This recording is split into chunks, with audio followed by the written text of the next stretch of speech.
हरे कृष्ण। हर हर महादेव। प्रिय श्रोताओं, आज के इस वीडियो में आपका स्वागत है। हम आपको आज के इस वीडियो में सुनाएंगे सोमवार के व्रत की कथा। सोमवार का व्रत भगवान शिव को समर्पित होता है और सभी मनोकामनाओं को पूर्ण करता है। अगर आप व्रत रखते हैं तो अच्छी बात है। अगर नहीं भी रख पाते व्रत किसी भी वजह से, तो कथा अवश्य सुननी चाहिए, क्योंकि कथा सुनने मात्र से ही भगवान भोलेनाथ की कृपा प्राप्त होती है और मन में जो भी कामना हो भगवान शिव की कृपा से पूर्ण होती है। तो आइए हम आपको सुनाते हैं सोमवार के व्रत की कथा। कथा आरंभ करने से पहले आपसे एक ही अनुरोध है कि अगर अभी तक आपने चैनल को सब्सक्राइब नहीं किया है, पहली बार चैनल पर आए हैं, तो चैनल को सब्सक्राइब करके बेल आइकन पर क्लिक कर लीजिए, क्योंकि हमारे चैनल पर आपको सभी प्रकार की व्रत कथाएं, महात्म सुनने को मिलेंगे। और आज का ये वीडियो अच्छा लगे तो लाइक अवश्य करिए। आपके लाइक से भी हमें पता चलता है कि आपको हमारा वीडियो पसंद आया है, और अगर आपको पसंद आता है तो दूसरों को भी शेयर कर दीजिए। तो चलिए अब सुनते हैं सोमवार के व्रत की कथा। एक नगर में एक बहुत धनवान साहूकार रहता था। उसके घर में धन की कोई कमी नहीं थी, परंतु वह बहुत दुखी रहा करता था, क्योंकि उसके कोई पुत्र नहीं था। वह इसी चिंता में दिन रात दुखी रहता था। पुत्र की कामना के लिए वह प्रत्येक सोमवार को शिव जी का व्रत और पूजन किया करता था, तथा सायंकाल को मंदिर जाकर शिव जी के सामने दीपक जलाया करता था। उसके इस भक्ति भाव को देखकर एक समय माता पार्वती ने शिव जी से कहा कि प्रभु, ये साहूकार आपका अनन्य भक्त है, सदैव आपका व्रत और पूजन बड़ी श्रद्धा से करता है। आपको इसकी मनोकामना अवश्य पूरी करनी चाहिए। तब शिव जी ने कहा कि पार्वती, ये संसार तो कर्म क्षेत्र है। किसान खेत में जैसा बीज बोता है वैसा ही फसल काटता है। उसी तरह मनुष्य इस संसार में जैसा कर्म करते हैं वैसा ही फल भोगते हैं। माता पार्वती ने अत्यंत आग्रह से कहा कि महाराज, जब यह आपका अनन्य भक्त है और अगर इसको किसी प्रकार का दुख है तो उसे आपको अवश्य दूर करना चाहिए। आप तो सदैव अपने भक्तों पर दयालु रहते हैं और उनके दुखों को दूर करते हैं। यदि आप ऐसा नहीं करेंगे तो मनुष्य आपका पूजन और व्रत भला क्यों करेंगे। माता पार्वती का ऐसा आग्रह देखकर भगवान शिव कहने लगे कि पार्वती, इसके कोई पुत्र नहीं है, इसी चिंता में यह अति दुखी रहता है। इसके भाग्य में पुत्र ना होने पर भी मैं इसको पुत्र प्राप्ति का वरदान देता हूँ, परंतु वह पुत्र केवल 12 वर्ष तक ही जीवित रहेगा। इसके पश्चात वह मृत्यु को प्राप्त हो जाएगा। इससे अधिक मैं इसके लिए कुछ नहीं कर सकता। माता पार्वती और भगवान शिव का यह वार्तालाप वह साहूकार सुन रहा था। इससे उसको ना तो प्रसन्नता हुई और ना ही दुख हुआ। वह पहले की तरह भगवान शिव का व्रत और पूजन करता रहा। कुछ समय के पश्चात साहूकार की पत्नी गर्भवती हुई और 10वें महीने उसके गर्भ से अति सुंदर पुत्र उत्पन्न हुआ। साहूकार के घर में बहुत खुशियां मनाई गई, परंतु साहूकार तो यह जानता था कि उसकी केवल 12 साल की ही आयु है, इसलिए उसने ना तो अधिक प्रसन्नता प्रकट की और ना ही किसी को यह भेद बताया। जब वह बालक 11 साल का हो गया, तब बालक की माता ने उसके पिता से उसका विवाह करने के लिए कहा। साहूकार ने कहा कि अभी मैं इसका विवाह नहीं करूंगा, मैं अपने पुत्र को काशी पढ़ने के लिए भेजूंगा। साहूकार ने बालक के मामा को बुलाकर उसको बहुत सारा धन देकर कहा कि तुम इस बालक को काशी पढ़ने के लिए ले जाओ और रास्ते में जिन जिन स्थानों से भी जाना वहां पर यज्ञ करते हुए ब्राह्मणों को भोजन कराते और दक्षिणा देते हुए जाना। अब दोनों मामा भांजे यज्ञ करते, ब्राह्मणों को भोजन कराते और दक्षिणा देते काशी जी की ओर चल पड़े। रास्ते में एक शहर पड़ा। उस शहर में राजा की कन्या का विवाह था, परंतु जो राजकुमार विवाह करने के लिए आया था वह एक आंख से काना था। उसके पिता राजा को इस बात की बड़ी चिंता थी कि कहीं राजकुमार को देखकर राजकुमारी या उसके माता पिता विवाह में किसी प्रकार की अड़चन पैदा न कर दें। जब उसने सेठ के अति सुंदर लड़के को देखा तो मन में सोचा कि क्यों ना द्वाराचार के समय इस लड़के से दूल्हे का काम चला लिया जाए। ऐसा मन में विचार कर उस राजकुमार के पिता ने उस लड़के और उसके मामा से बात की तो वे राजी हो गए। फिर साहूकार के लड़के को दूल्हे के कपड़े पहनाकर और घोड़ी चढ़ाकर कन्या के द्वार पर ले गए। सभी कार्य प्रसन्नता से पूरे हो गए। राजकुमार के पिता ने सोचा कि यदि विवाह भी इसी लड़के से करा दिया जाए तो इसमें बुराई क्या है। ऐसा विचार कर उसने लड़के और उसके मामा से कहा कि यदि आप फेरों और कन्यादान के काम को भी पूरा करा दें तो आपकी बड़ी कृपा होगी। मैं इसके बदले आपको बहुत सारा धन दूंगा।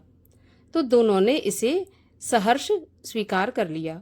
विवाह कार्य बहुत अच्छी तरह से संपन्न हो गया। सेठ का पुत्र जिस समय जाने लगा तो उसने राजकुमारी की चुनरी के पल्ले पर लिख दिया कि तुम्हारा विवाह मेरे साथ हुआ है, परंतु जिस राजकुमार के साथ तुम्हें विदा किया जाएगा वह एक आंख से काना है और मैं काशी पढ़ने जा रहा हूँ। सेठ के लड़के के जाने के बाद राजकुमारी ने जब चुनरी पर ऐसा लिखा देखा तो उसने काने राजकुमार के साथ जाने से मना कर दिया। उसने अपने माता पिता को सारी बात बता दी और कहा कि यह मेरा पति नहीं है, मेरा विवाह इसके साथ नहीं हुआ और जिसके साथ मेरा विवाह हुआ है वह तो काशी पढ़ने चला गया।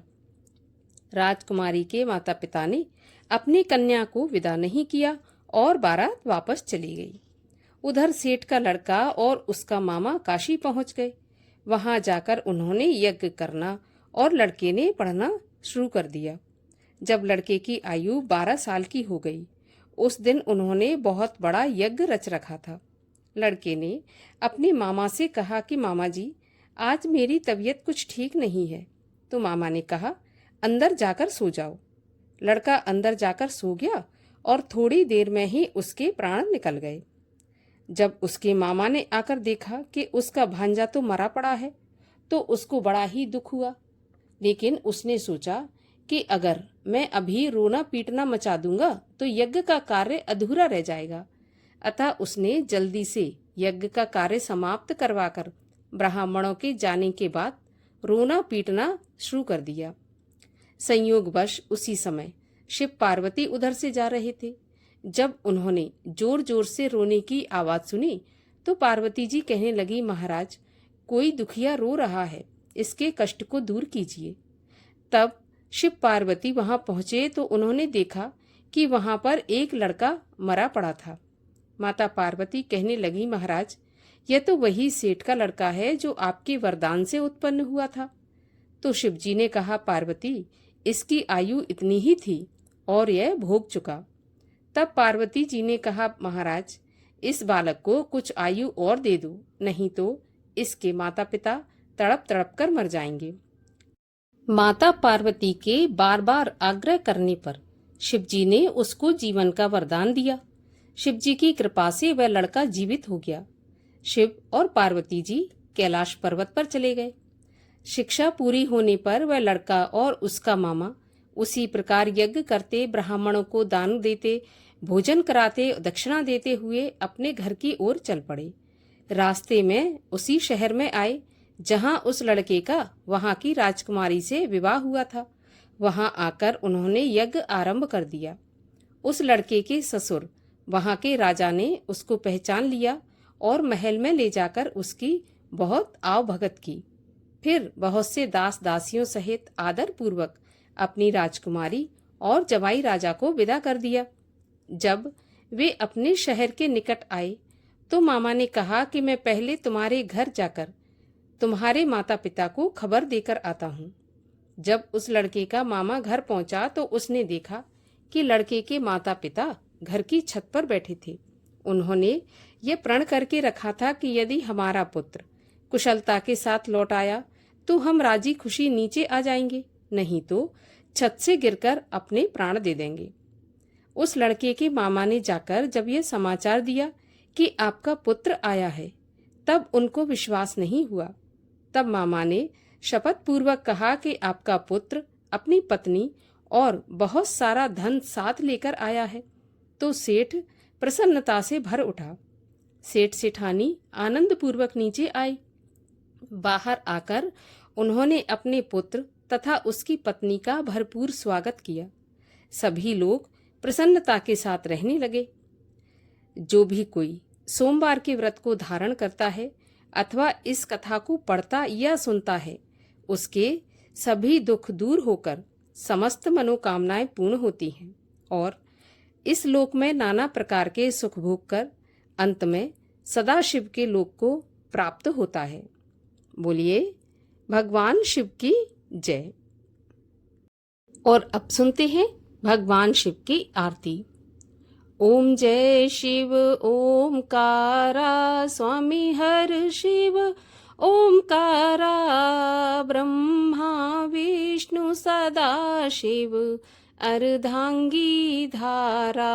ओम जय शिव ओमकारा एकानन चतुरानन पंचानन राजे हंसासन गरुणासन वृषवाहन साजे। ओम जय शिव ओमकारा दो भुज चार चतुर्भुज 10 भुज ते सोहे तीनों रूप निरखता त्रिभुवन जन मोहे। ओम जय शिव ओमकारा अक्षमाला बनमाला मुंडमाला धारी चंदन मृग मद सोहे भोले शुभकारी।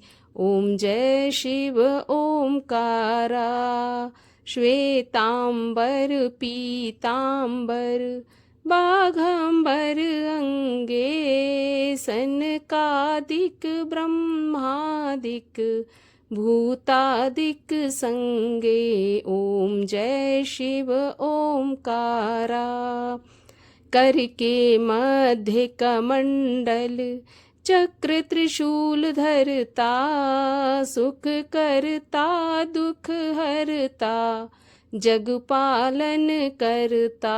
ओम जय शिव ओमकारा ब्रह्मा विष्णु सदा शिव जानत अविवेका प्रणवाक्षर के मध्य ये तीनों एका। ओम जय शिव ओमकारा त्रिगुण स्वामी जी की आरती जो कोई जन गावे कहत शिवानंद स्वामी मन वांछित फल पावे। ओम जय शिव ओमकारा। बोलिए शिव शंकर महादेव की जय। बोलिए पार्वती पति महादेव की जय।